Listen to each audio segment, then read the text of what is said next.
Hello traders, Gates Adams, the Forge Trader here, and welcome back to episode 8 of The Inner Game of Trading, where I translate concepts from the book The Inner Game of Tennis by Timothy Gallwey into trading concepts through the lens of the Forge Trader. Alright, most traders think their problem is discipline. Some of them, after watching this series, have figured out that their problem is more identity.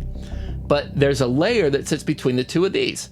A layer that's active every single moment you're in a live trade, and almost nobody is talking about it. It's attention, specifically where you're placing it.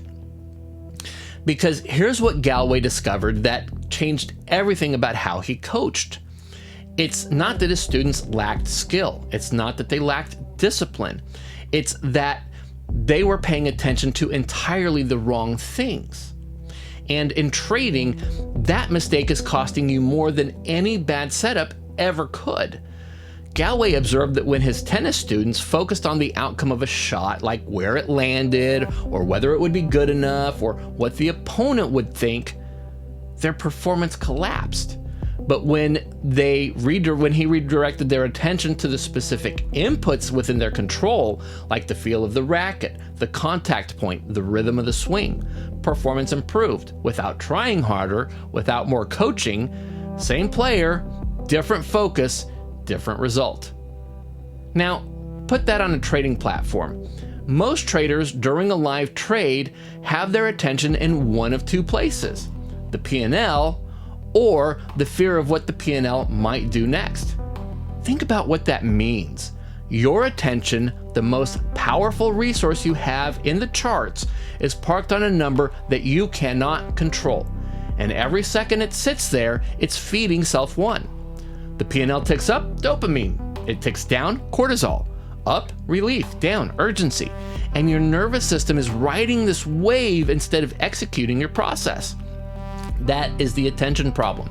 And it's not a character flaw, it's a focus architecture problem.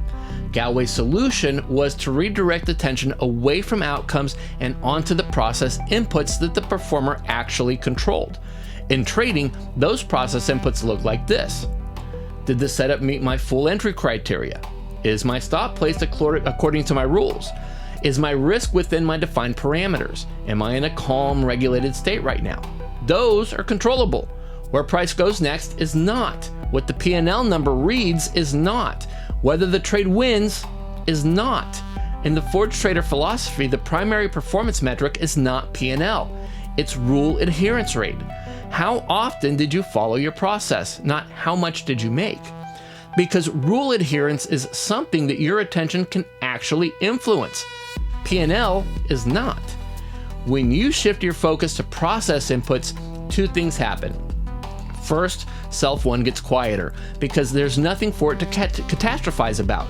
The trade is either following your rules or it isn't. That's a clean binary question. It doesn't generate the same emotional static as watching a number fluctuate. Second, self-2 gets more space because focused attention on controllable inputs is exactly the environment where natural execution flows. This is what Gallwey's quiet mind actually looks like in a live trade. Not blank, not empty, focused on the right things. There's a direct line from what you pay attention to what your nervous system does, to what your execution becomes. Attention on P&L leads to emotional activation, leads to self-1, leads to interference, and leads to rule breaking. Attention on process leads to regulation, leads to self-2, leads to quiet mind, and that leads to execution. The choice of where you place your attention is not a mindset tip. It's the most structural decision you make in the charts. And most traders make it unconsciously, defaulting to the number on the screen, because that's where the emotional pool is. The Forge Trader makes it deliberate. Every session, every trade. Process inputs first, outcomes last. Always. All right, there's 2 episodes left, and these final 2 episodes is where everything that we've built comes together.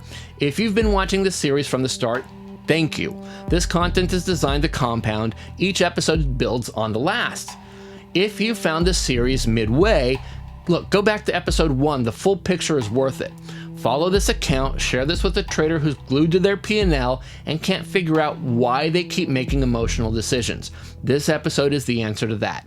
So now you know what your attention should be on: process inputs, controllable factors, the execution, not the outcome. But here's the question that pulls it all together. What game are you actually playing?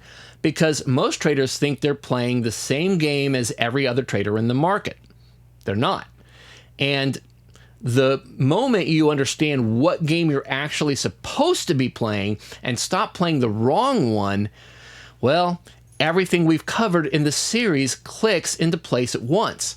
That's episode 9 tomorrow, the second to the last one. Don't miss it. In the meantime, stay forged, and I'll see you in the fire.